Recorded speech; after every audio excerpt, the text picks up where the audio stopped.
안녕하세요. 매일 새로운 사연을 전하는 읽어주는 사연 라디오입니다. 구독과 좋아요, 많은 공유 부탁드립니다. 오늘의 사연 시작하겠습니다. 안녕하세요. 올해로 20대의 마지막을 보내게 된 직장인 여자입니다. 어른들 말 들어서 나쁠 게 없다고들 하는데 사실 저는 여태껏 그 말이 틀린 말이라고 생각했어요. 워낙에 시대가 빠르게 바뀌는 요즘이잖아요. 어른들 눈은 틀리는 법이 없다는 그 말이 저는 그저 말 좀 잘 들으라고 만든 그런 소리라고 생각했어요. 과거에 정체되어 있는 고리타분한 사고방식이라고 생각했죠. 그런데 이번 일로 제 생각이 짧았다는 걸 뼈저리게 깨달았습니다. 제가 대학 졸업을 앞두고 인턴으로 일을 잠깐 한 적이 있어요. 남편은 그때 처음 알게 되었습니다. 남편은 회사의 정직원으로 인턴들에게 회사 업무를 알려주는 사수 역할을 하던 사람이었어요. 자상한 성격과 재테크에 대한 해박한 지식으로 사회초년생 중에 초년생인 동료 인턴 직원들한테 인망이 두텁고 인기가 많았어요. 그때 당시 저는 인턴 월급 100만 원도 안 되는 걸로 무슨 재테크냐 싶었고 전혀 관심조차 없었습니다. 남편이 동료 인턴들 데리고 다니면서 퇴근 후에 재테크 설명회나 강연 같은 것도 데리고 다니고 그랬었는데 저는 그냥 혼자 겉돌았죠. 인턴 끝날 때쯤엔 저 빼고 다른 동료들끼리 절친들처럼 되어 있었어요. 인턴 마지막 날엔 남편도 같이 해서 거창하게 회식 자리를 열었었어요. 저는 같이 어울리던 사람이 아니었다 보니 그 자리에 끼지는 않았었습니다. 아무튼 그 몇 개월 안 되는 짧은 인턴 생활을 뒤로 하고 저도 졸업을 하게 되었고 다른 회사에 취직도 하게 되었습니다. 인턴 때 배워서 쓸만했던 건 복사기 쓰는 법 정도밖에 없더군요. 하지만 사회생활이 중요하다는 건 저 혼자 겉돌면서 뼈저리게 배워서 새 회사에서는 사람들하고 어울리고 나름 잘 지내게 되었습니다. 그렇게 회사 생활을 시작한 지 3년 차가 되던 해였어요. 외근을 나갔는데 거기서 정말 우연처럼 남편을 재회하게 되었습니다. 오랜만에 만난 사수라 우연찮은 만남이 신기하긴 했지만 사실 인턴하던 당시에 저만 따로 지냈다 보니 다른 인턴 동료들처럼 많은 추억도 없었거든요. 저보다 오히려 당시 남편이 더 반가워했습니다. 그때 연락처를 서로 교환을 했는데 정신을 차리고 보니 남편과 연인 사이가 되어 있었네요.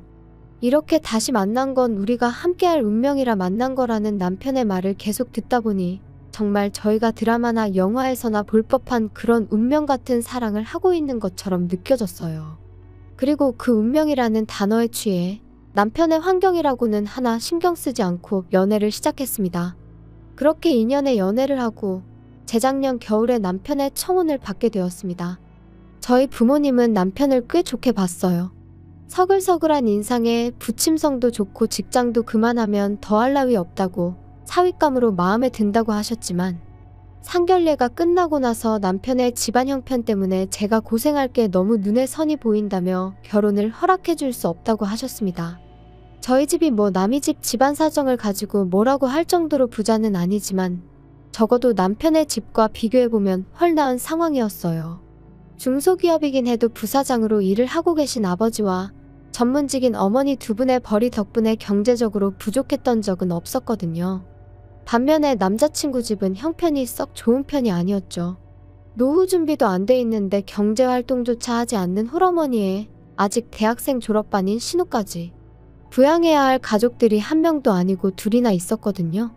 당시 남편이 집에 생활비를 보태고 있었는데 액수는 정확하게 말해주지 않았지만 상견례 자리에서 나왔던 말로 추정해봤을 때 대충 남편이 시댁에 보내는 생활비가 없으면 시댁이 생활이 어려울 정도였답니다.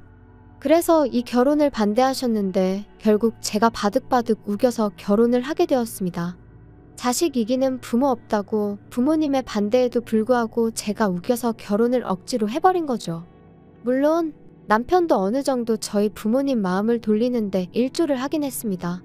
곧 있으면 신우가 졸업해 취직을 하게 된다. 그때부턴 시댁에 생활비를 보태지 않겠다 하면서 저랑 남편이 이렇게 서로 사랑하는데 그깟 돈 때문에 결혼을 못한다면 평생을 후회 속에 살게 될 것 같다며 애걸복걸했어요. 지성이면 감천이라고 했던가요? 매일같이 찾아와 믿어달라 설득하는 모습에서 부모님이 마음을 어느 정도 돌리셨습니다. 저도 옆에서 우리 결혼하게 내버려두라고 바득바득 우기고 있었기도 했고요. 그렇게 저희는 결국 결혼을 하게 되었어요. 없는 형편에 부족함 없이 신혼생활을 즐길 수 있었던 건 친정부모님 도움이 컸습니다. 경제적으로 힘든 남편을 대신해 친정부모님이 신혼집과 혼수를 마련해 주셨거든요. 사실 저는 부모님이 주는 용돈으로 생활을 했어서 여태껏 직장 다니면서 받은 월급의 대부분을 저축한 상황이었어요. 하지만 남편의 경우에는 서울에서 혼자 자취하면서 시댁의 생활비도 보태야 했기에 사실 모아놓은 돈이라고 해봐야 모아놓았다고 부르기도 민망할 만큼 보잘것없는 금액이었습니다. 남편이 모아놓은 돈을 가지고 조촐하게 결혼식을 진행했어요. 시댁도 서울에서 차로 3시간 거리 떨어진 곳에 있었던 데다가 남편도 어차피 부를 사람도 많이 없다 하여 서울 근교의 분위기 좋은 곳에서 정말 친한 친구들 몇 명과 가족들만 모시고 결혼식을 조촐하게 진행했습니다. 제가 모아놓은 돈을 가지고는 사실 차를 뽑으려고 했었어요. 그런데 남편이 지금 우리 형편의 자동차는 사치라며 자기는 차 없어도 된다고 그 돈은 그냥 아껴두자고 하더군요. 그런 남편의 알뜰한 경제관념과 꼼꼼함이 저보다 훨씬 어른스럽구나 하고 느꼈었어요. 당장 차가 있으면 편하게 하겠지만 현실적인 이유로 그걸 참아내자는 자제력도 대단해 보였어요. 처음 결혼 후 몇 달은 알콩달콩 재밌게 지냈습니다. 사실 친정에서 해준 집에 도움이 컸죠. 경제적으로 스트레스를 받을 일이 없었으니까요. 그렇게 반년 신혼생활을 하다가 제가 카드값이 빠져나가는 계좌에 실수로 돈을 안 넣어놓아서 카드사에서 독촉전화 한 통을 받게 되었어요. 그때 처음 부부싸움을 하게 되었죠. 사실 제가 덤벙대다 실수한 거고 제 잘못임을 인정하는 바입니다만 평소 저한테 자상하던 남편이 맞나 싶을 정도로 목에 핏대까지 세워가며 저를 나무라더라고요. 그런 돈이 하나하나 모여서 큰 돈이 되는 거 모르냐고요. 한 푼이 아쉬운 와중에 연체료 물고 그러면 돈은 언제 모으냐고 소리를 치는데 한마디 한마디 할 때마다 더 큰 소리로 화를 내니 솔직히 조금 무서워지기까지 했습니다. 처음 보는 모습이라서 더 그랬는지도 몰라요. 마지막에 가서는 남편이 앞으로 한동안은 자기가 돈 관리를 할 테니 저보고 용돈을 타 쓰라고 말해왔어요. 솔직히 그렇게 하라고 하면 안 됐었지만 남편이 화내는 모습을 처음 보니 무섭기도 했고 한편으로는 그렇게 하는 편이 낫다 싶기도 했어요. 어쨌든 과거를 생각해보면 남편이 재테크에도 일가견이 있어 보였고 그 당시 인턴하던 친구들하고 아직까지 친하게 지내는 건 아니지만 소문으로는 다들 재테크 잘한다는 이야기를 듣기도 했으니 말이죠. 아예 남편한테 돈 관리를 맡겨놓고 또 남편이 재테크로 어떻게 돈이라도 불려놓는다면 저희 부모님도 남편 집이 가난할지언정 남편을 달리 보지 않을까 하는 그런 생각도 했습니다. 그래서 그렇게 하자고 했어요. 남편도 자신만만한 표정으로 돈은 자기가 잘 관리해서 부지런히 불려놓을 테니 걱정 말라고 했었죠. 제가 돈이 필요할 땐 어디에 쓸 건지 알려주면 그거에 맞게 용돈을 주겠다고 해서 저도 크게 불만은 없었습니다. 그렇게 남편이 저희 집 경제권을 가지게 되었습니다. 사실 친정에서 집도 혼수도 다 해줬으니 갚을 대출도 하나 없었고 모으면 모으는 대로 다 돈이었는데 재테크에 워낙 밝은 사람이니 돈을 잘 불려줬으면 하는 기대였어요. 하루는 남편이 저한테 그런데 우리 집은 왜 아직도 장인어른 명의로 되어 있느냐고 물어왔습니다. 우리가 하루 이틀 살 집도 아니고 길게는 몇십 년을 살게 될 텐데 요즘같이 하루가 다르게 집값이 오르는 상황에 늦으면 늦을수록 증여세랑 상속세로 내는 돈만 많아진다고. 명예 바꾸려면 지금이 딱 좋은 타이밍 아니겠냐며 한번 아버지께 물어보라 하더라고요. 얼마 뒤에 제가 개인적으로 아버지께 물어봤는데 아버지께서는 당장 설명하기는 그렇다고 대답을 피하셨죠. 세금 문제는 당신들이 알아서 할 테니 너는 걱정 말라는 대답과 함께요. 그렇게 저희 집은 친정아버지 명의로 남겨두게 되었습니다. 남편도 알겠다 말하고 더는 명의에 관련해서는 아무것도 캐묻지 않았어요. 만약 그때 제가 결혼할 때처럼 남편 말만 듣고 바득바득 우겨 공동명의로 돌려놓았더라면 정말 상상조차 하기 싫네요. 아무튼 그 뒤로 시간이 어느 정도 지나서 저희도 결혼 1년차를 맞게 되었습니다. 그리고 그때쯤부터 평소에는 왕래도 없었고 연락도 없이 지냈던 시댁에서 연락이 오기 시작했어요. 제 번호로 시어머니가 직접 전화를 걸어왔더라고요. 너는 어떻게 며느리라는 애가 어른이 먼저 전화를 하게 만드냐며 너무 기본적인 예의가 없는 거 아니냐고 저를 나무라셨어요. 결혼 전에 남편이 시댁일에 관련해서는 자기가 알아서 할 테니 너는 아무 신경 쓰지 말라고 했었어요. 말했던 대로 신우가 취직할 때까지의 시간 동안은 좋으나 싫으나 남편이 여전히 시댁을 도와줘야 했었거든요. 아마 그런 걸로 저한테 괜히 미움 살 수도 있으니 그랬던 거라 생각했었죠. 아무튼 남편이 알아서 한다고 해서 그렇게 하라고 하고 있던 상황에 난데없이 시어머니가 저한테 며느리돌이를 찾으시니 조금 당황스러웠네요. 지금 다시 생각해보니 아마 시어머니가 저를 휘어잡아서 남편 모르게 저한테서 뭐 하나라도 개인적으로 빼먹을 계획이 있었던 게 아닌가 싶어요. 아무튼 그때는 남편이 아무리 알아서 하겠다고 했었어도 진짜로 전화 한 통 안 드리고 가만히 있었던 내 잘못이 아예 없는 건 아니겠구나 생각했고 시어머니에게 곧바로 죄송하다고 제 생각이 짧았다고 사과를 드렸습니다. 그리고 빠른 시일 내에 시댁에 직접 내려가서 인사도 드리겠다 했어요. 그리고 그날 저녁 남편한테 어머님한테서 연락이 왔었다는 사실을 말해줬죠. 곧 날 잡아서 시댁에도 한번 내려가 보자고도 했고요. 어머님이 말은 안 해도 많이 서운해하시는 것 같다고요. 남편은 뭘 시댁까지 가냐며 내키지 않는다는 티를 팍팍 냈는데 내가 벌써 어머님께 간다고 말씀을 드렸는데 어떻게 이제 와서 안 간다고 말을 바꾸겠냐고 정가기 싫다면 나 혼자라도 다녀오겠다고 했죠. 결국 몇 주 지나지 않아서 남편과 시댁에 다녀오게 되었어요. 교통편이 마땅치 않아서 친정어머니 차를 빌려서 다녀왔어요. 그런데 시댁에 들어가니 결혼 전에 처음 인사드리려고 방문했었을 때랑 집 분위기가 사뭇 다르더라고요. 도배랑 장판도 새로 싹 되어 있고 분명히 처음 샀을 땐 흰색이었을 텐데 몇십 년의 세월을 썼는지 색이 누렇게 떠버렸던 냉장고도 최신 양문형 냉장고로 바뀌어 있었어요. 어디 그뿐이겠나요? 거실만 봐도 삐까번쩍한 가죽 소파에 TV도 최신형으로 바뀌어 있었고요. 그 좁은 집에다가 최신형 가전을 아주 종류별로 꽉꽉 채워 넣어 놓았더라고요. 오래됐으니까 바꿨나 보다 하고 넘어갈 수 있었지만 뭔가 쎄한 느낌이 오더라고요. 친정에서 신혼집 혼수를 해주셨는데 저희 친정어머니 입김 때문에 제가 원하던 걸로 맞추지 못하고 가전가구 대부분을 가성비 브랜드 위주로 맞춰야 했어요. 저는 갖고 싶던 모델이 따로 있었기에 그게 참 불만이었는데 그때 제가 골라놓았던 저희가 지금 쓰는 것보다 훨씬 상위 모델인 가전가구들이 시댁에 있는 것부터가 위화감이 들었죠. 결혼 전 남편이 혼자 자취할 때 들었던 생활비 제하고 월급에서 남는 돈은 거의 시댁으로 보내줬던 걸로 알고 있었거든요. 그때도 형편이 어려워서 쓰레기장에서나 볼 법한 구형 가전제품을 쓰고 있던 시댁이었는데 결혼하고 나서 보내던 생활비마저 일부 줄여버렸으니 오래돼서 바꿨다고 하기엔 견적이 택도 없는 금액이었거든요. 한참 그 위화감 때문에 머릿속에 생각이 많아지는데 밖에 나갔던 신우가 돌아오면서 그 의심이 더 커지게 되었습니다. 신우이가 요즘 없어서 못 산다는 1000만원짜리 명품 가방을 들고 들어왔으니까요. 막상 아들 내외가 왕복 대여섯 시간 거리를 운전해서 왔는데 식사라고는 먹고 죽을 돈도 없다고 짜장면 한 그릇 시켜주시더라고요. 집에 오는 길에도 그 위화감을 도무지 떨쳐낼 수가 없어서 남편한테 대놓고 물어봤어요. 혹시 어머님 뭐 복권이라도 당첨되셨냐고요? 어떻게 신우 명품백하며 시댁에 있는 가전가구들이며 다 우리 집보다 훨씬 좋은 걸 쓸 수 있느냐고요? 남편이 운전하는데 집중이 안 된다며 멀티태스킹이 어쩌고 하더니 나중에 집에 도착해서 말하자며 대답을 흐리기 시작했습니다. 막상 집에 도착하고 나니 피곤해서 자야겠다며 먼저 방으로 휙 들어가 버렸어요.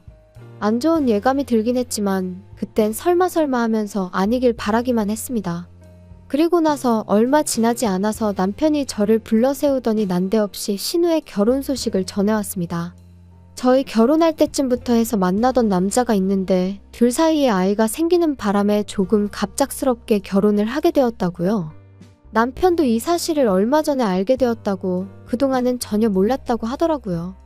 그러면서 한다는 말이 저희가 시댁에서 봤던 그 가전가구들이 사실은 신우 신혼집에 가져가겠다고 남자 쪽에서 미리 장만해놓은 혼수들이었다고 설명을 해주더라고요.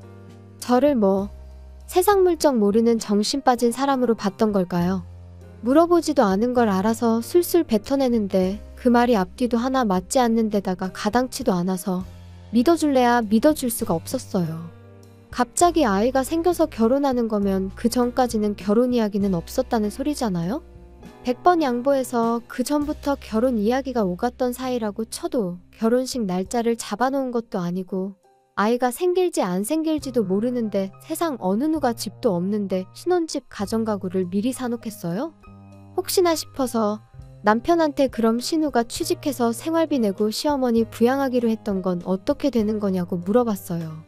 남편이 그것도 남자 쪽에서 다 해주기로 했으니 걱정 말라고 하더라고요. 그냥 그때부터는 제 안 좋은 예감이 현실처럼 다가왔고 남편이 관리해주기로 했던 내 돈이 걱정이 되기 시작했습니다.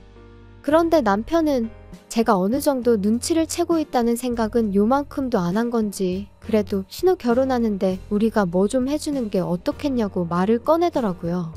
남자 쪽에서 혼수도 미리 해왔고 시어머니 노후까지 책임져 주기로 했으니 우리가 신혼집 정도는 해줘야 하는 거 아니냐고 말을 하는데 아무리 그쪽 동네가 지방이라지만 아파트 한 채가 누구 집 개 이름도 아니고 못해도 2억 3억 사이로는 줘야 할 텐데 우리가 그럴 돈이 어디 있어서 신혼집을 해주냐고 물었죠. 남편은 그 돈을 장인 장모님한테 한번 빌려보면 어떻겠냐 물어왔습니다. 사실 장인 장모님이 욕심만 안 부렸어도 우리가 우리 집으로 대출받아서 마련할 수 있는 돈이었는데 명의를 도무지 안 바꿔주시니 어쩔 수 없지 않냐고 그걸 또 저희 부모님 탓을 하더라고요. 남편에게 내가 왜 평생 결혼 전에 인사하러 갔을 때 한 번, 결혼식 때 한 번, 몇 주 전에 시댁 다녀왔을 때 한 번, 그렇게 총 3번 만난 신우를 위해 집 한 채를 해줘야 하는지 모르겠다고 싫다고 거절했어요. 그리고 이참에 당신이 관리하던 내 돈도 돌려달라고 했습니다. 이러다 나 몰래 신우한테 뭐라도 하나 해줄 것 같아서 못 믿겠다고요. 사실 안 좋은 촉이 들어서 돌려달라고 한 건데 남편이 말 끝나기가 무섭게 그 돈은 지금 빼기 좀 그렇다고 묶여있으니까 나중에 주겠다며 어버버거리더라고요. 그래서 그럼 우리 투자하고 있다는 돈은 지금 어디에 어떻게 투자하고 있는지 증거 좀 보여달라고 했어요. 이제는 나도 뭐가 어떻게 돌아가는지 내 눈으로 직접 보고 싶다고요. 남편은 있는 대로 당황해서는 대답을 못하더라고요. 제 의심은 확신으로 바뀌었고 결국 남편을 다그쳐서 관리해준다던 제 돈의 잔액을 보게 되었습니다. 딱 100만 원 남아있더군요. 출금 내역을 확인해보니 가관이었어요. 제 돈을 건네받자마자 한 달도 안 지나서 가전마트랑 가구점에서 3천만 원 결제된 기록부터 해서 신우한테 1,000만 원이 넘는 돈을 보낸 기록에다 그때그때 시댁에 생활비 하라고 보낸 건지 소액으로 몇 번씩 시어머니 계좌로 이체된 기록까지 전부 고스란히 남아있었습니다. 이건 어떻게 설명할 거냐고 물으니 뻔뻔하게도 신우한테 송금된 돈은 빌려준 돈이고 시댁 가정가구 바꿔준 건 신우가 결혼하는데 맨몸으로 보낼 수 없으니 결혼할 때 가져갈 혼수를 미리 맞춰준 거라고 변명을 하는 겁니다. 빌려준 돈이면 차용증 써놓은 건 있냐고 물으니 또 대답을 못하더군요. 가족끼리 무슨 차용증을 쓰냐면서 신우가 이자까지 쳐서 갚기로 했으니 따지고 보면 자기가 제 돈을 굴려주기로 했다는 그 약속은 변함이 없답니다. 직장도 없고 이제 애까지 생겨서 결혼하는 신우가 무슨 수로 그 큰 돈을 언제가 돼서 갚겠냐고 따졌더니 이젠 아예 적반하장으로 떼들면 알아서 갚을 거니까 얼마 되지도 않는 돈 가지고 호들갑 좀 떨지 말라더군요. 시집와서 한 가족이 되었으면 가족을 돌아볼 줄 알아야지. 다른 사람도 아니고 내 동생이 결혼하는데 맨몸으로 시집 보내서 그 집에서 식모노릇 하면서 사는 꼴을 어떻게 보냐고 따지는데 너는 뭐 장가올 때 땡전 한 푼이라도 들고 왔냐고. 네 말대로면 너는 우리 집에서 머슴 대접 받으며 결혼 생활하는데 머슴 자식이 주인님 모르게 주인집 아가씨 재산을 털어먹은 것도 모자라 이젠 믿어준 사람을 속여서 주인집 돈까지 털어먹으려 개수작을 부리고 있냐고 한마디 했어요. 남편은 저한테 말 다 했냐며 그깟 돈 얼마 더 있다고 사람이 우습게 보이냐고 돈 많은 거 유세 부리냐고 개거품을 물더라고요. 우리는 운명이 맺어준 인연이라던 그 사람, 결혼을 반대하는 우리 부모님께 믿어달라고 매일같이 찾아와 저를 행복하게 해주겠다던 그 사람이 진짜 맞는 건가? 돈 얼마 때문에 사람이 저렇게 변할 수가 있나? 돈이란 게 참 무섭구나 싶었습니다. 부모님 반대에도 불구하고 제가 아득바득 우겨서 한 결혼이었기에 더더욱 행복하게 잘 살고 싶은 마음뿐이었는데 이 사람은 제 돈 얼마, 자기 가족들 책임져야겠다는 그 알량한 장남 자존심에 모든 걸 박살내버렸네요. 정말 마음 아프고 죄송했지만 믿고 의지할 건 부모님밖에 없었습니다. 저는 바로 친정으로 향했어요. 자초지종을 들은 부모님께서는 그렇게 될 줄 알고 처음부터 진명이도 안 바꿔줬던 거라며 다 해결해 줄 테니 걱정 말라고 하시더라고요. 바로 전문직인 어머니 인맥으로 이쪽 방면에서 유명한 변호사를 선임하셨고 남편에게 바로 퇴거 명령 그리고 제 돈에 대한 내용 증명과 이혼 서류까지 같이 보냈습니다. 남편은 처음에는 돈만 갚으면 이혼은 안 해도 되는 거 아니냐며 발악을 했지만 소송까지 가면 위자료까지 뱉어내야 한다는 말에 금세 꼬리를 내리고 이혼 서류에 사인을 했어요. 어차피 맨몸으로 온 남편, 내쫓을 때도 맨몸으로 쫓아내버리면 되는 거였으니 이혼 자체는 어려울 게 없었죠. 다만 남편이 가져간 제 돈은 남편이 직접 저한테 갚아야 했습니다. 이자까지 포함해서 말이죠. 그 와중에 조금이라도 돈을 마련해보겠다고 시댁에 바꿔준 가전도 신우한테 줬던 명품 가방을 중고로라도 팔아보려고 했었나봐요. 그런데 정작 내 돈까지 빼돌려가며 퍼주던 가족들은 남편의 편이 되어주지 않았습니다. 시어머니는 물론이고 신우까지 왜 우리 물건을 팔아서 오빠 빚을 갚아주냐며 남편을 외면해버렸던 거예요. 결국 당장 돈을 마련할 수 없었던 남편은 잘 다니고 있던 회사에 희망퇴직 신청을 해서 퇴직금에 얼마 더 얹어준 위로금을 합쳐서 저한테 돈을 갚았습니다. 신우 결혼도 일찍이 저희가 이혼 서류를 주고받는 과정에서 벌써 파토가 났다고 하더라고요. 남자 쪽에다가 집을 해간다는 조건으로 신우가 먼저 결혼을 하자고 했던 거였고 그러면서 결혼 전제로 쭉 만남을 이어오다가 아이까지 생기게 되었는데 해온다던 집은 물론이고 땡전 한 푼 없어서 혼수도 못 해간다고 나오니 남자 쪽에서 사기 결혼 당할 뻔했다며 신우를 손절했다고 하더라고요. 남편이 저와 결혼하면서 처음부터 저희 집 돈을 있는 대로 뜯어갈 계획을 세웠다는 게 더 소름이 돋네요. 30도 안 된 나이에 이혼녀 딱지를 달게 되었지만 그래도 남편과 시댁 식구들이 합당한 벌을 받았다는 걸 위안 삼으려고 합니다. 결국 모든 건 운명처럼 만나 결혼까지 하게 되었다는 저한테 밥 한 끼 먹여주지도 않을 그 상황에 취해서 부모님께서 하지 말라던 결혼을 아득바득 우겨서 해버린 제 잘못이라고 생각합니다. 그 또한 부모님 말씀을 귀담아 듣지 않았던 제가 받는 벌이라고 생각하고 있습니다. 적어도 앞으로 무슨 일을 결정함에 있어서 부모님 하는 말은 무조건 들어야겠네요. 긴 이야기 들어주셔서 감사합니다. 오늘의 사연은 여기까지입니다. 구독과 좋아요, 알람 설정해주시면 앞으로 더 좋은 사연으로 찾아오겠습니다. 감사합니다. 안녕하세요. 매일 새로운 사연을 전하는 읽어주는 사연 라디오입니다. 구독과 좋아요, 많은 공유 부탁드립니다. 오늘의 사연 시작하겠습니다. 안녕하세요. 결국 얼마 전 파혼이라는 결정을 내리게 된 올해 32살의 직장인 여자입니다. 예비 시자들이 저를 무슨 말도 안 되는 계산 방법 들이밀며 억지 부리면 그런가 보다 하고 넘어가는 그런 세상 물정 모르는 호구라고 생각했나 봐요. 결혼하기로 했다고 제 재산이 지들게 되는 줄 알았나 보죠? 다시 생각해봐도 너무 열이 받아서 이렇게 제 사연까지 적어보내게 되었네요. 남자친구랑 연애를 시작하기 전부터 저한테는 전세를 주고 있던 아파트가 하나 있었습니다. 그때 당시가 막 직장 생활 시작한 사회초년생이긴 했지만 대출 규제도 지금처럼 심해지기 전이었고 부모님이 믿을 만한 사람으로부터 얻은 정보가 있었기에 당시 제 수입으로는 조금 무리하는 건가 싶은 생각이 들기도 했지만 큰맘 먹고 구입했어요. 예정된 재건축만 진행된다면 나중에 큰 돈이 되겠다는 확신이 있었거든요. 다만 조금 애매한 부분이 있었습니다. 그 동네가 저랑 아무런 연고도 없는 동네였고 무엇보다 회사에서 출퇴근하기엔 거리가 정말 멀었어요. 저는 출근할 때 대중교통을 이용하는데 가까운 길도 멀리 돌아가는 그런 위치였거든요. 그래서 직접 거주를 하지 않고 그 집을 전세로 돌리게 되었습니다. 그러면서 저는 자연스럽게 부모님 집에서 출퇴근을 하기 시작했죠. 나이 먹을 만큼 먹고 독립할 나이에 부모님한테 신세를 진다는 점이 마음에 걸리긴 했지만 부모님께서도 그렇게 하는 게 경제적으로도 더 이득이라고 생각하셨어요.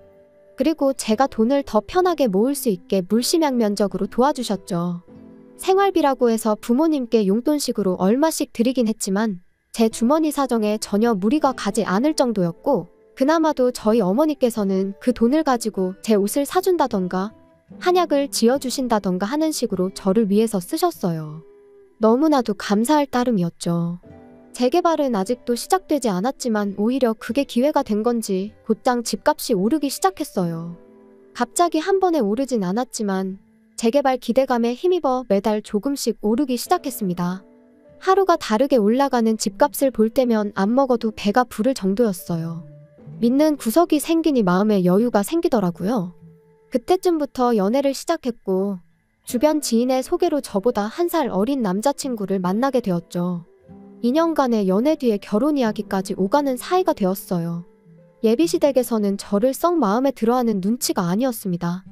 아들이 결혼하고 싶다고 하니 마지못해 허락해줬다, 뭐 그런 느낌이라고 해야 할까요? 실제로 상견례 날짜를 정하자고 예비시 부모님이 장사를 하는 분들이셔서 편한 날짜만 주면 우리가 맞추겠다고까지 했었는데 어영부영 날짜도 잡지 않고 한 달이라는 시간이 흘러버렸어요. 남자친구는 부모님이 바쁘셔서 그렇다, 원래도 표현하는 게 서툴르신 분들이라 저분들이 나를 싫어하는 게 아닌가 하는 오해를 자주 사곤 한다면서 부모님 편을 들었었죠.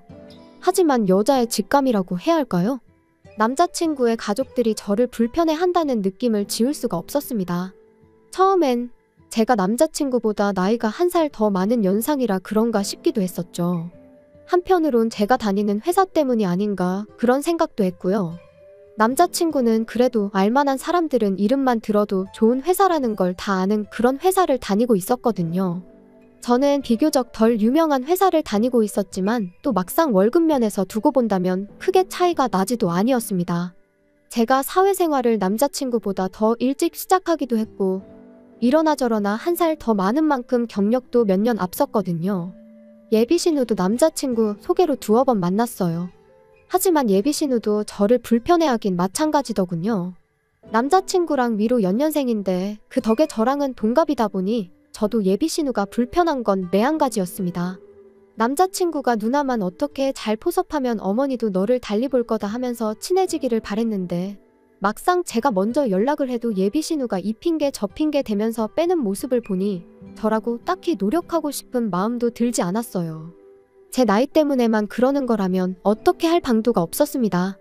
제가 뭐 마음에 안 드는 점이 있다면 고쳐볼 생각이나 해보겠지만 물리적으로 어려질 수는 없잖아요. 회사 이름값도 뭐 제가 이직을 하지 않는 한 국내 굴지의 기업을 저희 회사가 하루아침에 따라잡게 만들기는 불가능에 가까웠고요. 하지만 저한테는 다른 것보다도 제 명의로 되어 있는 집이 있었으니 심리적으로 꿀릴 건 없었어요. 제가 구태여 남자친구 가족들한테 매달려가며 잘 봐달라 저 자세로 나갈 필요가 없다고 생각해서 크게 신경 쓰지 않았습니다. 결혼할 때 남자친구네 집에서 뭘 해가지고 올지는 몰랐지만 당장 상황만 두고 본다면 남자친구보다는 제가 더 준비가 많이 되어 있던 상황이었으니 말이죠. 아무튼 그렇게 상견례가 계속해서 연기되면서 결혼식 준비는 시작도 하지 못한 채 어영부영 하고 있던 상황이었어요. 그러던 와중에 제 집에 살고 있던 세입자분이 연장을 하지 않고 이사를 나가게 되었습니다. 저희 부모님께서는 결혼 앞두고 사는 사람 내쫓기도 뭐했는데 차라리 잘 되었다며 그 집에 신혼살림을 차리는 게 어떻겠냐고 물어오셨어요. 이치상 틀린 말 하나 없긴 하지만 저는 고민이 되었습니다. 말씀드렸다시피 집 위치가 애매해서 출퇴근하기가 너무 불편했거든요. 그렇다고 해서 남자친구 회사라고 가까운 것도 아니었고요. 오히려 저희 회사보다 더 먼 곳에 있다 보니 출퇴근에만 왕복 2-3시간씩 지하철에서 버리게 생겼는데 신혼살림을 그 집에 차리기가 조금 애매한 상황이었습니다. 그래도 혹시나 싶어서 남자친구한테 내 명의로 가지고 있다고 했던 그 아파트 기억나냐, 결혼하면 신혼집을 따로 구하고 싶느냐, 아니면 이 집에다가 그냥 신혼살림을 차리고 싶느냐 하고 물어봤어요. 남자친구는 물어본 말에 대답은 하지 않고 눈을 동그랗게 뜨고는 집이 있었냐고 물어왔습니다. 결혼 이야기 처음 오가기 시작할 때쯤 해서 말해줬던 거 기억 안 나느냐고 물어봤더니 남자친구는 세주고 있다는 집이 있다고 한 게 당연히 제 집이 아니고 저희 부모님 집인 줄로만 알고 있었다고 하더라고요. 우리 또래 자기 명의로 집을 가지고 있는 사람이 거의 없다 보니 제가 한 말을 자기 좋을 대로 해석해서 기억했던 거였어요. 아무렴 어떠냐고, 아무튼 상황이 그러하니 좋은 생각 있으면 말해달라고 했습니다. 남자친구도 한번 고민해보겠다고 대답을 했는데 하필이면 여러 사람 의견을 들어보겠다고 그걸 집에다가 쪼르르 가서 전부 털어놓은 모양이더라고요. 결혼하기로 했고 다른 사람도 아니고 가족들이니 제 집에 관해서 말하는 게 잘못된 거라고 생각하지는 않았습니다. 하지만 결과적으로 이 날을 기점으로 예비신자들의 본성을 알게 되었어요. 바로 그 다음날 출근하고 한참 일하고 있을 때였는데 예비신우한테서 갑자기 전화가 왔어요. 제가 몇 번 먼저 연락했던 적은 있어도 예비신우가 먼저 했던 적은 없었기에 저는 남자친구한테 무슨 일이라도 생긴 줄 알고 화들짝 놀랐습니다. 다행히 그런 이유로 전화한 건 아니었는데 뜬금없이 날씨가 요즘 추워지는데 옷은 따뜻하게 입고 다니고 있냐는 둥, 밥은 먹었냐는 둥 친한 척 안부 인사를 건네더라고요. 그때만 해도 무슨 일로 전화를 했는지 몰랐으니 그냥 이 사람이 뭘 잘못 먹었나? 왜 안 하던 짓을 하고 그러지? 하는 생각이 들었을 뿐이었죠. 아니나 다를까 형식적인 안부 멘트가 끝나고 나니 더 할 말이 없었는지 이내 정적이 흘렀어요. 저는 출근해서 일하는 중이니 별일 아니면 전화 끊겠다 말하고 통화를 종료하려는데 예비신우가 저를 다급하게 불러세우더니 그제서야 왜 전화를 했는지 이유를 말하더라고요. 동생한테 제가 집 때문에 골머리를 썩고 있다고 들었다고 말을 꺼내는데 그때부터 촉이 안 좋았어요. 골머리를 썩을 정도는 아니고 세입자를 새로 구하냐 아니면 내가 들어가서 사느냐 그중에 고민하고 있는 거다. 별일 아니다 하고 딱 답았댔는데 예비신우가 대뜸 그 집을 자기 남자친구한테 팔 생각이 없냐고 물어보더군요. 이야기를 듣자 하니 제 덕에 자기 남자친구가 집을 싸게 구하게 되면 자기는 결혼할 때 몸만 봐도 눈치 보일 게 없을 것 아니냐며 저보고 좀 도와달라고 하면서요. 저 때문에 졸지에 동생보다 늦게 결혼하게 생겼다. 그런데 옳게도 알지 않냐면서 한 해에 2자식 결혼시키는 게 부모 입장에서 얼마나 부담이겠냐 하면서 자기가 여지껏 결혼 못한 걸 제 탓을 하는 게 어이가 없었습니다. 하지만 한편으로는 집을 이참에 정리하는 것도 나쁘지 않겠다 싶기도 했어요. 재개발만 되면 집값이 더 뜬다고 하긴 하는데 요즘 부동산 경기로 보나 자재값이 올라서 시공비가 무지막지하게 올랐다는 이야기를 들을 때면 여러 가지 생각이 들었거든요. 재건축이 돼도 저희가 들어가 살기엔 위치적으로 안 좋은 건 여전했고 이미 그 집으로 재미도 볼 만큼 봤던 이유도 있었고요.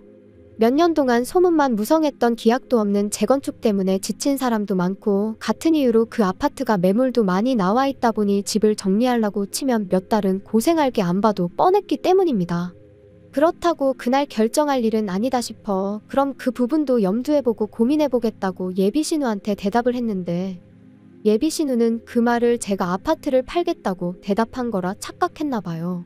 이제 한 가족이 되니까 싸게 해달라고 저한테 코맹맹이 소리를 내면서 애교를 다 부리더라고요. 당장 팔겠다는 건 아니고 만약에 팔기로 결정하게 된다면 근처 부동산에 올라온 같은 평수 급매물 가격에서 이사비용 제하고 도배장판 새로 해서 드리겠다고 대답했습니다. 그 또한 팔겠다고 대답한 게 아니었고 팔게 되면이라고 확실하게 언급을 했어요.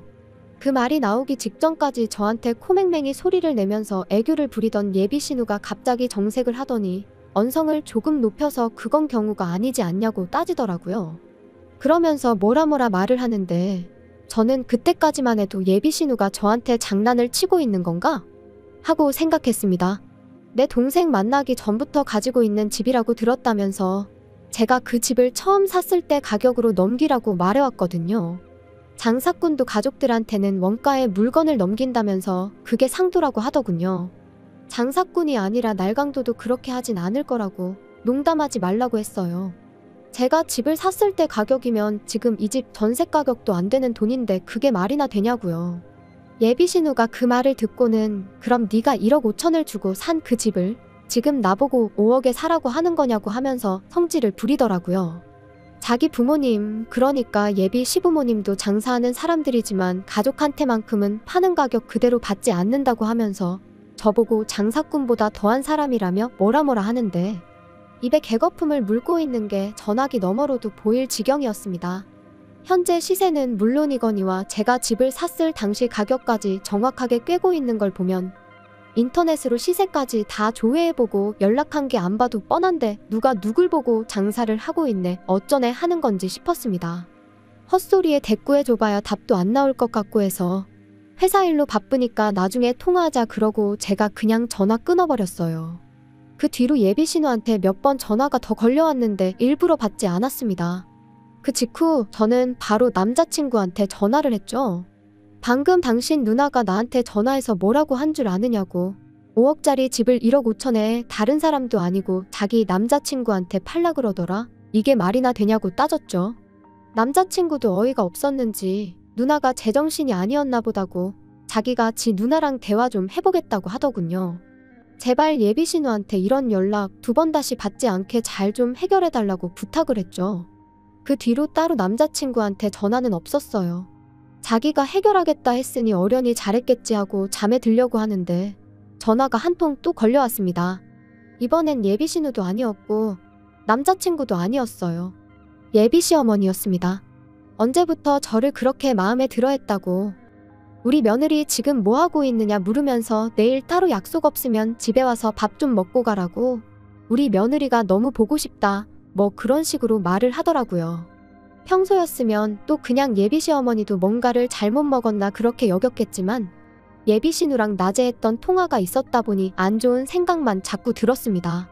남자친구한테 전화해서 동태를 살폈더니 누나가 바빠서 아직 이야기는 못했다고, 그리고 어머니가 초대하는 건 다른 이유가 있어서가 아니라 예비 며느리랑 가까워지고 싶어서 부르시는 거 아니겠냐고 너무 예민하게 굴지 말라며 오히려 저를 이상한 사람을 만들더군요.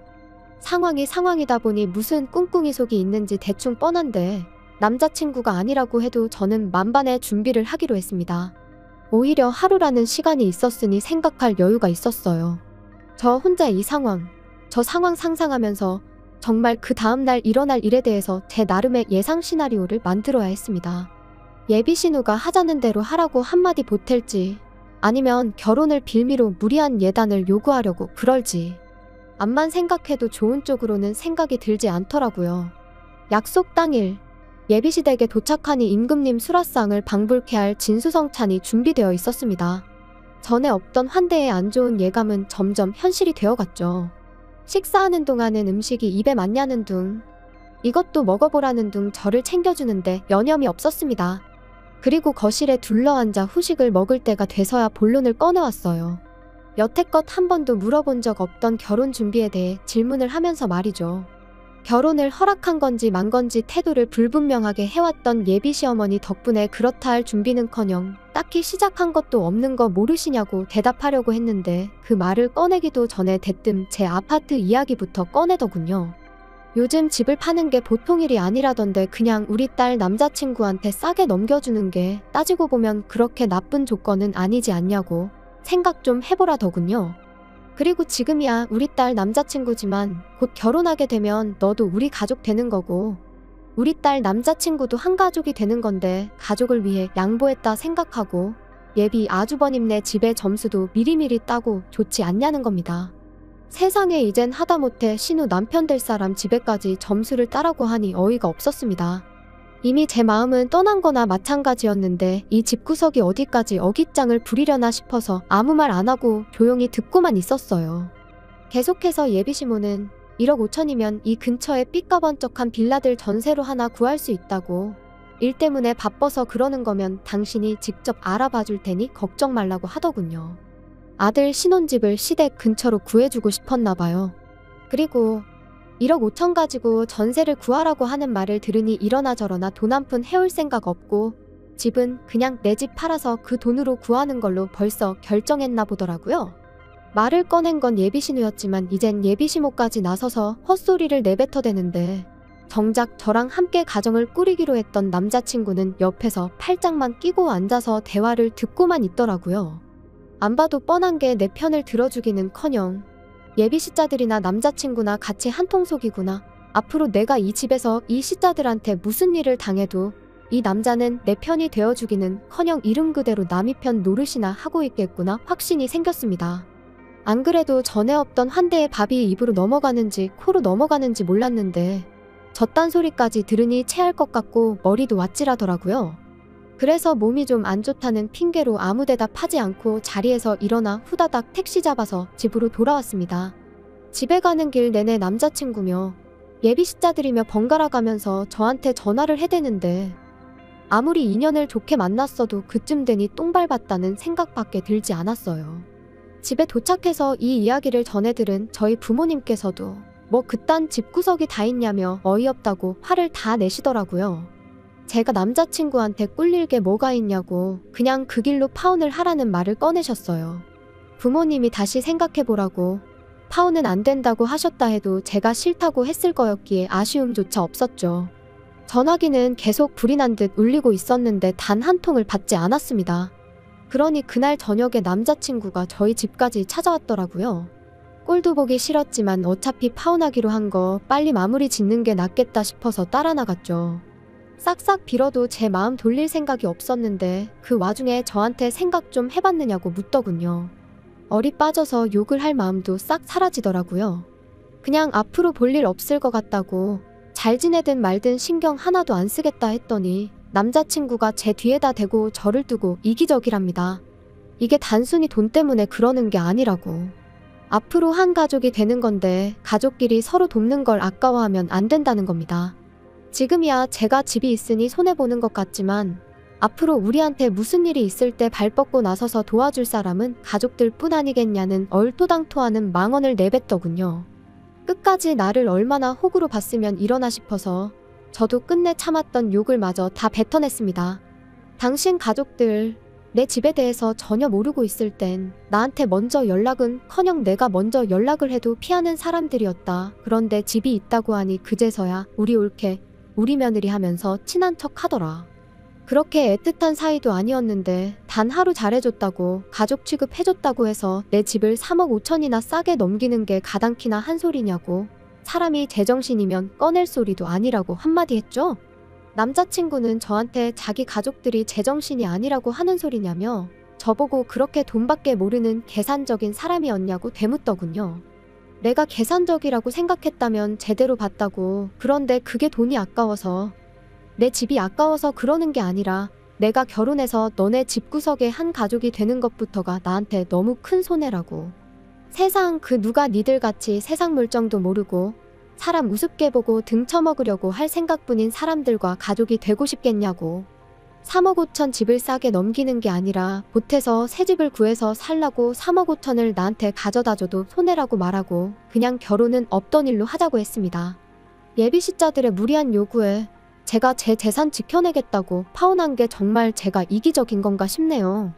가족끼리 서로 돕는 게 당연한 소리지만 이건 등골까지 쪽 빨아먹겠다는 소리지 서로 돕는 게 아니잖아요.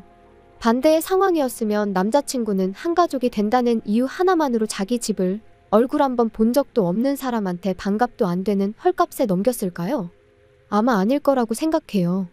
계산적인 사람이라는 소리를 듣게 되더라도 주변에서 왜 파혼했냐고 물어온다면 저는 당당하게 돈 때문에 그랬다고 그 어떤 망설임도 없이 말할 수 있을 것 같네요.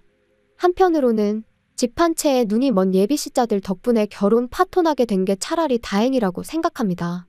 결혼하고 나서 제 재산에 대해서 제대로 알게 되었다 생각하면 그때는 이번처럼 간단하게 끝날 상황이 아니었을 테니까요. 이래서 결혼을 사랑만 가지고 하는 게 아니다. 결혼은 일륜지대사라는 말이 있는 건가 싶네요. 아무튼 예비신우, 안 그래도 동생보다 늦게 결혼할까봐 걱정이었던 것 같은데 나중에 전화해서 제 덕에 동생보다 먼저 결혼하게 되었으니 밥이나 한 번 쏘라고 한 번 속이나 긁어봐야겠네요. 긴 이야기 들어주셔서 감사합니다. 오늘의 사연은 여기까지입니다. 구독과 좋아요, 알람 설정해주시면 앞으로 더 좋은 사연으로 찾아오겠습니다. 감사합니다. 안녕하세요. 매일 새로운 사연을 전하는 읽어주는 사연 라디오입니다. 구독과 좋아요, 많은 공유 부탁드립니다. 오늘의 사연 시작하겠습니다. 안녕하세요. 초등학생 딸아이 하나를 키우고 있는 40대 여성입니다. 제가 오늘 이렇게 제 이야기를 하러 온 건 말 그대로 염치 없는 저희 시댁 식구들을 고발하고 싶어서요. 법적으로 다툴 수만 있다면 정말 그러고 싶을 정도로 생각만 해도 분한데 정말이지 남보다도 못한 가족이 있다는 거 어디 드라마에서나 봤지 제가 직접 겪게 될 줄은 상상도 못했다니까요. 일단 제 이야기를 좀 하자면 제가 고등학교 2학년 때 아버지께서 세상을 떠나셨어요. 화재 사고였지요. 참으로 억울한 게 원래 저희 아버지는 본사에서 근무를 하셨는데 그날은 공장에 내려가 봐야 할 담당자가 휴가를 내는 바람에 어쩔 수 없이 저희 아버지가 가시게 되셨거든요. 그리고 그날 딱 사고가 난 거예요. 어이없는 사고로 아버지를 잃은 후 아버지와 사이가 좋으셨던 어머니는 밤낮으로 눈물을 흘리셨고 저는 저대로 매사에 비관적인 사람이 되어갔지요.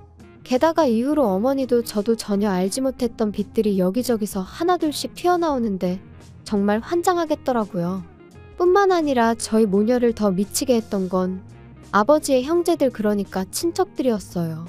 사람이 죽었는데 기껏 저희 집에 찾아와서는 형이 재산을 얼마나 남겼냐, 보상금은 얼마나 받았냐, 자기들이 정말 힘들어서 그러니 좀 나눴으면 안 되겠냐, 형이 살아있었다면 무조건 나눠줬을 거다. 말 같지도 않은 소리를 어찌나 뻔뻔하게 내뱉어대던지 그때 정말 처절하게 배웠어요. 피가 물보다는 진하다고 해도 돈보다는 못하다는 걸 말이죠. 그리고 그런 일련의 시간은 저에게서 미래에 대한 꿈도 희망도 다 빼앗아 갔어요. 대학이니 뭐니 그런 게 뭐가 중요한가. 주변의 모든 일이 무의미하게 느껴졌고 그 어떤 열정도 생기지가 않더라고요. 그래서 대학을 포기했어요. 나중에서야 그 선택을 후회하기도 했지만 그땐 제 나름대로 최선의 선택이었죠. 그리고 이후로도 한동안 방황을 하던 제가 정신을 차리게 된 계기가 있었으니 그건 바로 제 은인이나 마찬가지인 사장 언니를 만나면서였습니다. 당시 저는 그래도 제 용돈은 벌었어야겠다는 생각으로 디저트 가게에서 아르바이트를 하고 있었는데 그때만 하더라도 가게가 자리를 잡기 전이라서 아르바이트생이라곤 저 하나밖에 없었거든요. 그리고 사장 언니는 사장과 아르바이트생이라는 관계에도 불구하고 저를 정말 친동생처럼 아껴주었어요. 뿐만 아니라 제가 디저트에 흥미를 보이니 틈틈이 어떻게 만드는 건지 가르쳐주기까지 했지요. 너무 기뻤어요. 사실 집에서 흉내라도 내보고 싶은 적이 한두 번이 아니었는데 도구 하나 제대로 갖춰진 게 없었기에 엄두도 못 내고 있었거든요. 그리고 그렇게 계속 배우다 보니 누구한테 말하진 못했지만 언젠가 나도 이런 가게를 하고 싶다는 꿈을 갖게 되었지요. 하지만 그 행복이 오래가지는 않았습니다. 당시 어머니 허리 디스크가 악화되면서 일을 좀 쉬셔야 하는 상황이 되었으니까요. 그래서 저는 어쩔 수 없이 디저트 가게 일을 그만두고 말 그대로 돈을 벌기 위한 직장을 구해야만 했어요. 그나마 다행이었던 건 사장 언니의 도움으로 비교적 쉽고 빠르게 한 사무실에 취업을 할 수 있었다는 거예요. 사장 언니가 하는 말이 제가 그동안 자기한테 정말 도움이 많이 되었다면서 이렇게밖에 못 도와줘서 미안하다는데 그냥 지금도 그때를 생각하면 고마운 마음에 눈물부터 나요. 아무튼 이후로 21살부터 28살 때까지 평범한 직장인으로 살았습니다. 취미생활로 과자를 구우며 특별할 것 없는 하루하루를 보냈고 지금의 남편도 만나게 되었죠. 저와 마찬가지로 회사를 다니던 평범한 직장인이었던 남편은 좋은 게 좋은 거라는 둥글둥글한 성격의 배려가 몸에 배어있는 자상한 사람이었어요. 그리고 그런 남편의 성격이 너무 부러웠던 저는 남편이 도대체 어머님 아버님 두 분 중 누굴 닮은 걸까? 두 분은 얼마나 좋은 분들일까? 늘 궁금했는데 결혼 준비를 시작하고 나서야 비로소 알게 되었습니다. 누굴 닮아서 그런 것도 아니었고 두 분도 그렇게 좋은 분들이 아니셨다는 걸 말이죠. 남편은 3남매 중 둘째로 소위 위아래로 치이는 입장이었어요. 맞이인 아주버님에게는 시부모님의 기대가 대단하셨고 막내인 신우에게는 하나뿐인 공주님이라며 불면 날아갈까 주면 부서질까 아주 애지중지하셨지만 저희 남편한테만큼은 한마디로 본체만 채 있으나마나. 그리고 그런 시부모님의 마음이 확실히 드러났던 때가 바로 상견례 자리에서였습니다. 아이들 결혼 준비를 어떻게 도와주실 거냐는 저희 어머니에게 둘이 좋아서 하는 결혼이니 부모가 뭐라 하겠냐면서 도와줄 형편이 안 되니 그런 줄 아시라. 그 일로 우리 아들을 사위로 못 받아들이시겠다면 그 또한 뭐 어쩔 수 없다. 한마디로 배째라는 식으로 나오시더라고요. 그리고 정말로 저희 시부모님이 돈이 없으셔서 그러신 거라면 해주지 못하는 부모의 마음은 오죽하겠나 그렇게 생각하면 생각했지 원망은 하지 않았을 겁니다. 하지만 그게 아니었어요. 남편은 제가 속상할까봐 차마 말을 못했었다는데 알고 보니 저희보다 2년 일찍 결혼한 아주버님한테는 시부모님께서 집과 차를 해주셨었다는 거예요. 그것도 대출 하나 없이 말이죠. 그리고선 남편한테 하셨던 말이 원래 장남이 잘 돼야 집안이 잘 되는 거라고. 그러니까 샘내지 말라시더랍니다. 솔직히 그 이야기를 듣곤 기분 안 상할 사람이 몇이나 될까요? 아무리 시부모님 재산이니 저희가 가타부타 말할 게 못 된다지만 그래도 사실을 알고 나니 너무 기분이 나빴죠. 남편은 저에게 자긴 괜찮다며 덤덤하게 말했지만 저는 솔직히 저희를 안 도와주셨다는 사실보다 아주버님과 저희 남편을 대놓고 그렇게 달리 대하셨다는 게 말 그대로 기분이 더러웠어요. 하지만 제가 그런 티를 낸다고 상황이 달라질 것도 아니고 그래서 남편한텐 그랬네요. 뭔가를 받을 땐 그만큼의 책임이 따르는 거 아니겠냐. 나는 상대적으로 그만큼 홀가분해졌다 생각하겠다. 그런데 황당한 상황은 여기서 끝이 아니었습니다. 듣기론 아주버님네는 결혼 직후부터 아이를 갖기 위해 노력을 했다는데 이유는 잘 모르지만 어째서인지 임신이 잘 안 되는 모양이더라고요. 반면에 저희는 솔직히 말하면 집이라도 장만하고 이후에 아이를 가질 생각이었는데 뜻하지 않게 1년 만에 아이가 생겼지요. 그리고 시부모님과 저희 부부의 사이가 좋고 나쁘고를 떠나 어쨌든 제가 손주를 가진 거니 이 소식을 안 알릴 수는 없잖아요. 그래서 양쪽 집안에 제 임신 사실을 알렸습니다. 그런데 황당하게도 시부모님께선 저더러 제 임신 소식을 아주버님네는 모르게 하라셨어요. 어이가 없었죠. 이러나 저러나 애는 때가 되면 나와야 되는데 그럼 그때 가서 뭐 다리 밑에서 주워왔다고 하라는 건지. 하지만 시부모님은 계속해서 아주버님이고 형님이고 스트레스 받게 하지 말라며 신신당부를 하셨으니 참 서글프대요. 그리고 결국은 걸렸습니다. 임신한 지 6개월째 되던 때 추석이었는데 시부모님이 못 오게 하셔서 안 갔거든요. 그런데 이제 형님이 난리가 났던 거죠. 어떻게 자기도 왔는데 제가 안 올 수가 있냐면서. 아주버님도 저희 부부더러 싸가지가 있네 없네. 그리고는 급기야 둘이서 저희한테 한마디 해야겠다며 연락도 없이 찾아와서는 불러온 제 배를 보고 충격이 컸던 모양입니다. 자기들을 기만했다면서 저희 때문에 족보가 다 꼬이게 생겼다고 억지를 써대더라니까요. 그러더니 급기야 형님은 갑자기 어지럽다면서 쓰러질 것 같다. 119를 불러달라. 정말이지 생쇼도 그런 생쇼가 따로 없었어요. 그런데 상황은 거기서 끝이 아니었습니다. 황당하게도 그 일이 있고 2주 만에 시부모님이 저희를 부르시더니 당신들이 살고 있는 아파트부터 가지고 있는 땅까지 전부 다 아주버님 명의로 넘기겠다 하셨거든요. 원래도 시부모님 재산에 관심도 없었고 그 재산이 언젠가 저희 몫이 될 거란 기대도 없었지만 그래도 너무 갑작스럽고 당황스러워서 갑자기 그런 결정을 내리신 이유가 뭐냐고 여쭤봤어요. 그랬더니 어머님이 하시는 말씀이 아주버님네서 그렇게 해달라고 했다는 거예요. 평소에도 저희 부부가 싸가지가 없어서 자기들한테 잘하는 게 없었는데 이제 애까지 가졌으니 얼마나 기세등등하겠냐면서 자기들한테도 어떤 식으로든 힘을 실어달라고 했다나요? 듣는 내내 어처구니가 없었습니다. 솔직히 쪽팔려서 어디 가서 말도 못했는데 한번 말해볼까요? 저희 결혼하는데 시부모님은 한 푼도 안 보태주신 건 물론이고 남편 대학 다닐 때 딱 2번 학비 내주셨다는데 그걸 핑계로 축의금을 다 가져가셨어요. 게다가 아주버님네 부부는 매일같이 돈 자랑을 해대는데 정작 저희 결혼할 때 축의금으론 달랑 10만 원 했더라고요. 물론 그마저도 구경도 못했지만 아무튼 이미 그런 역사가 있었으니 아무리 저희 남편이 사람이 좋다고 해도 뭘 얼마나 잘하고 싶었겠어요? 까놓고 말해서 그냥 명절이고 시부모님 생신이고 봐야 하는 날에만 보는 거고 그때는 그냥 인사나 하고 마는 거지. 저희가 뭐가 좋다고 거기 붙어서 허허실실 싸바싸바를 했겠냔 말이죠. 그런데 아주버님이나 형님은 자기들이 보기엔 저희 부부가 가진 것도 없는데 자기들한테 아쉬운 소리를 안 하니 그게 그렇게 꼴보기가 싫었던 모양입니다. 10년도 더 된 이야기인데 또 생각하니 속에서 우라가 치미네요. 저는 시부모님한테 그래도 재산을 다 넘기시는 건 신중하셔야 된다고, 한번 넘어가고 나면 되찾아오시기도 힘들다고 말씀드렸어요. 그리고 여기엔 정말 사심은 없었고 두 분이 너무 아주버님과 형님한테 끌려다니시는 거 아닌가 싶어서 제가 시부모님한테 좋은 감정이 있던 것은 아니었지만 어쨌든 걱정스런 마음에 드린 말씀이었죠. 하지만 시부모님은 오히려 제가 하는 말에 노여워하셨습니다. 너네 참 이상하다. 왜 부모 자식 사이를 이간질을 하냐? 제가 무슨 이간질을 했다고, 정말 걱정이 돼서 드리는 말씀이에요. 아이고 걱정 같은 소리 한다. 다른 사람도 아니고 우리 장남한테 준다는데 어디 감히 그런 소리를 해.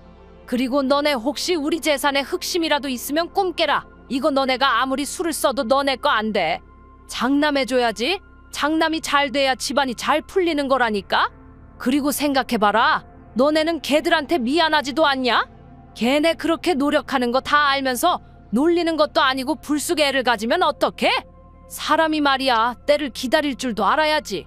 그리고 그때 옆에 있던 그 순하디순한 제 남편이 더는 못 참고 목소리를 높이더라고요.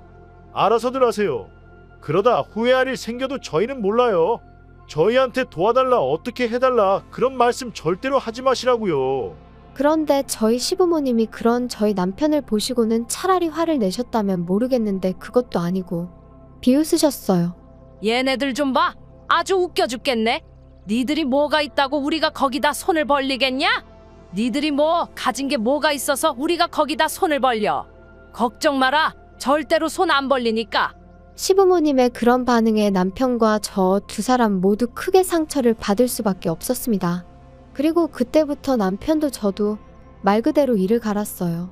비록 시댁과 인연을 끊고 살 수는 없겠지만 적어도 저쪽에 아쉬운 소리하는 일은 없게 하자. 죽어도 두 번 다시 무시당하는 일은 없을 거다. 말 그대로 작정을 하고 살았지요.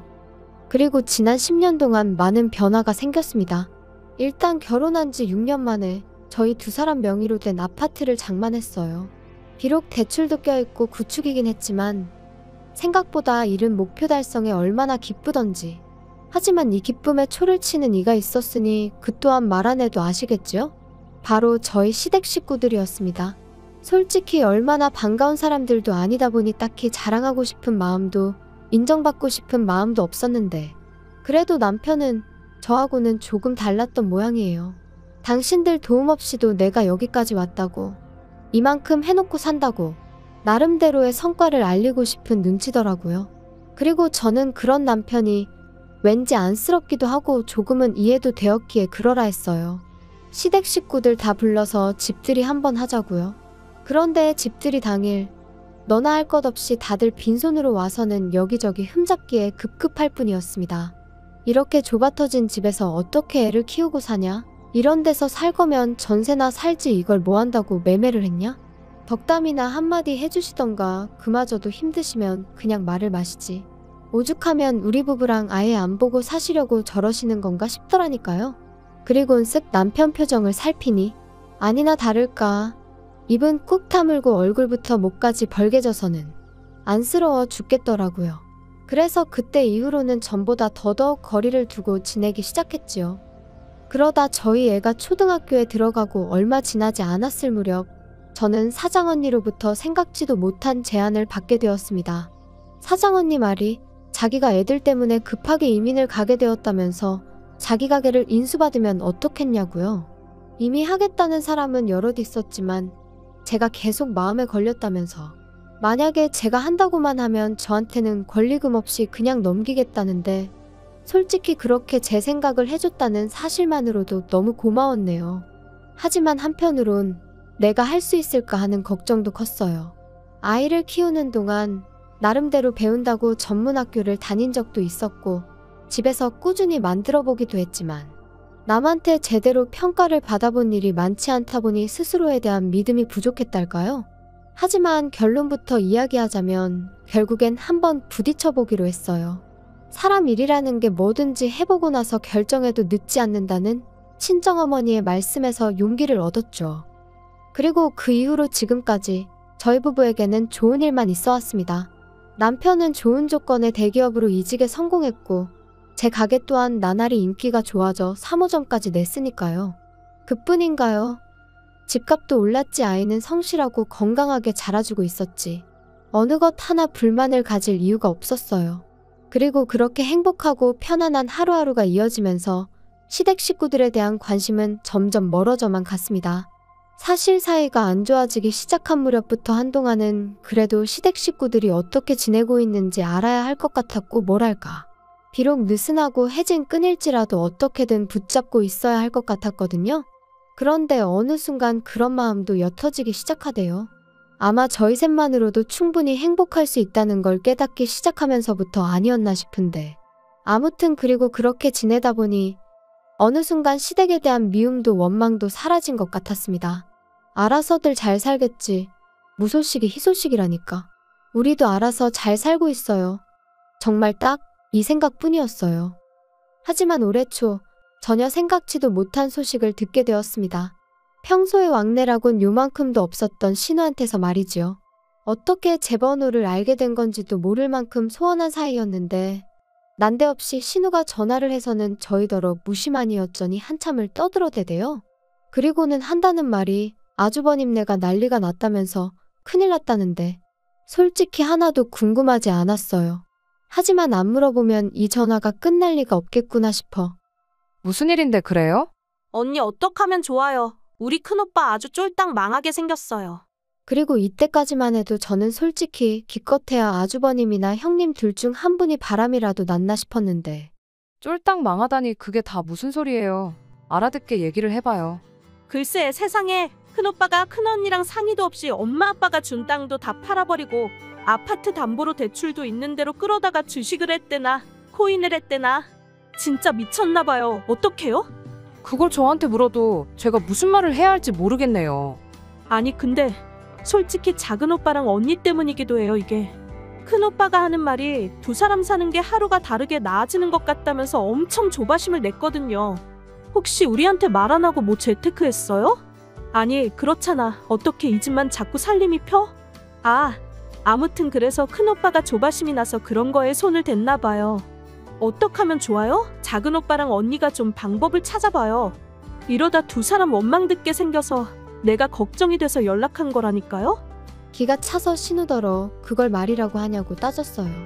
그리고 아가씨도 지금 나이가 몇인데 전할 말 못 전할 말 구분도 못하느냐고 그런 말을 나한테 전하면 내 입에서 좋은 소리가 나가겠냐고 쏘아붙였습니다.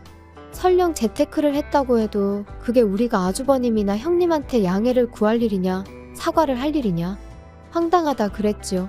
그랬더니 신우가 한다는 말이 다 같이 잘 먹고 잘 살면 좋은 거 아니냐는데 그렇게 생각하는 사람들이 시부모님한테 재산 다 받아내고 동생네는 거들떠도 안 보냐고 또다시 받아쳤어요. 그러자 신우가 저더러 언니 그렇게 안 받는데 돈 얘기에 되게 민감하답니다. 그러니 더 할 말이 없었죠.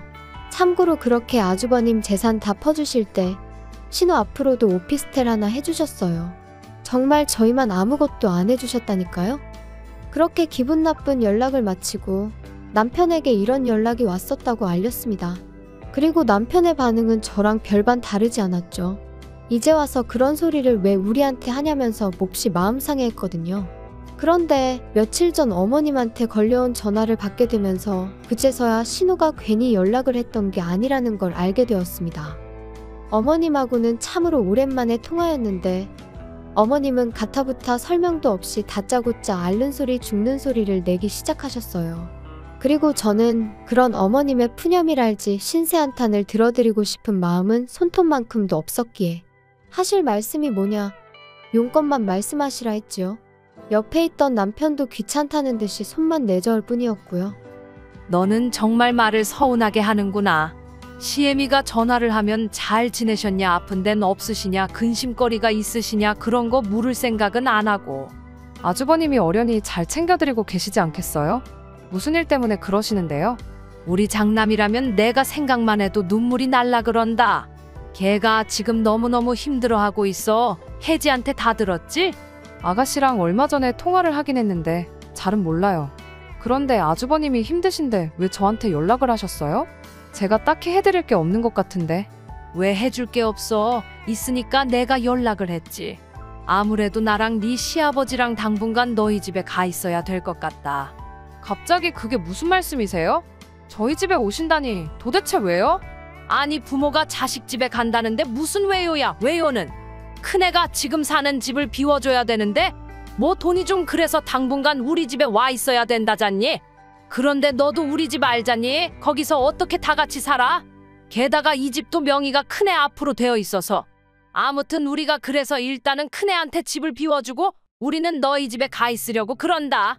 그러니 그런 줄 알고 방 하나 만들어놔. 알겠지? 아주버님네랑은 못 사시는데 저희랑 어떻게 살아요? 그리고 내드릴 방 없어요. 걔네가 우리가 있으면 애를 어떻게 만들어? 넌 왜 이렇게 생각이 없냐? 어머님, 결혼하고 이제껏 안 생기면 둘 중 누구한테 문제가 있어도 있는 거 아니겠어요? 아무튼 그거야 아주버님네 사정이고 저는 어머님 아버님이랑 같이 못 살아요. 여기로 오지 마세요. 그리고 그때 남편이 저한테서 핸드폰을 뺏어가더니 스피커폰으로 돌리고는 화를 내기 시작했습니다. 우리한테 부탁하는 일 없을 거라 하시지 않으셨어요? 가진 것도 없는 저희한테 뭘 바라겠냐면서 있는 대로 비웃으셨을 땐 언제고 이제 와서 같이 살자고 하면 제가 좋다고 할 줄 아셨냐고요. 죽이 되든 밥이 되든 형님하고 사세요. 아니면 어떻게든 지금 두 분이서 사시는 집은 지키시던가요. 아무튼 저희는 요만큼도 얽히고 싶지 않으니까 이런 연락이라면 하지 마세요. 남편은 자기 할 말을 마치기가 무섭게 전화를 끊었고 이후로 한동안 복잡한 표정을 하고 있었습니다. 그리고 저는 무슨 말이라도 해야 하나 싶었지만 그냥 기다렸어요. 남편이 먼저 무슨 말이라도 해주기를 말이죠. 그러자 한 1시간쯤 지났으려나 신우한테 다시 전화가 와서는 아주 생난리를 치대요. 저희 때문에 지금 어머님이 울고불고 난리시고 아주버님네가 저희 가만 안 둔다고 그랬다고요. 어이가 없어서 하나도 안 궁금하니까 소식 전하지 말라고 했어요. 그리고 아주버님한테 가만 안 둘 거면 어쩔 건지 마음대로 해보라 전하라 했습니다. 우리도 이제 정말 겁날 거 하나 없고 막말로 평생 안 보고 살아도 된다고요. 남편도 질세라 형 노릇이나 똑바로 하면서 뭐라고 해야 씨가 먹히지 않겠냐며 화를 내대요. 그런데 어이없게도 시부모님은 기어이 짐을 바리바리 싸들고는 저희 집에 오셨어요. 끊임없이 눌러대는 벨소리에 당황스럽고 이웃에게 미안하여 현관을 열었더니 왜 문을 이제 여냐며 씩씩대시는데 순간 기가 막혀서 말이 안 나오더라니까요. 게다가 황당해서 이게 무슨 경우시냐니까 부모가 자식 집에 온 건데 어쩌라는 거냐며 저를 밀치시곤 그대로 집 안으로 들어가시기까지 하셨습니다. 그래서 제가 남편에게 전화를 걸어 상황을 알리니 남편이 좀만 기다리라대요. 그래서 저는 부엌에 시부모님은 거실에 말 그대로 팽팽한 긴장감이 흘렀습니다. 그리고 얼마간의 시간이 흘렀을 무렵 세상에 남편이 경찰을 대동하고 왔더라고요. 그리고는 모시고 나가달라는데 솔직히 경찰은 저희 집안 사정을 모르니 아마 저희 부부가 정말 나쁘게 보였을 거예요. 그래도 부모라는데 추운 겨울날 모시고 나가달라 하니까 어이가 없었겠지요. 하지만 뭐 막말로 체면이고 나발이고 아무튼 신랑이 끝에 아주버님이 와서는 그렇게 시부모님을 모시고 갔어요. 저희한테 쌍욕을 하길래 한 번만 더 해보라고 그러면 고소하겠다 했네요. 그리고 그날 이후로 다행이라고 해야 할지 시부모님으로부터 더는 연락이 없어요. 잘된 일이죠. 남편은 여기까지 오는데 1,000원 한 장 도움도 안 준 사람들이 무슨 부모냐고 더는 생각하고 싶지도 않다고 하대요. 정말이지 하늘에 맹세코 두 분이 가진 게 없어서 못 해주신 거였다면 저희 이러지 않았을 거예요. 오히려 안타깝고 안쓰럽게 생각하며 저희가 먹고 살만해진 지금 어떻게라도 도와드렸을 테지요. 뭐 아무튼 이미 다 지나가 버린 일 계속 곱씹는다고 뭐가 달라지겠어요? 더는 그냥 저희를 찾지 않으셨으면 좋겠습니다. 저희도 찾지 않을 거니까요. 그냥 각자의 자리에서 정말이지 무소식이 희소식이란 마음으로 살면 좋겠네요.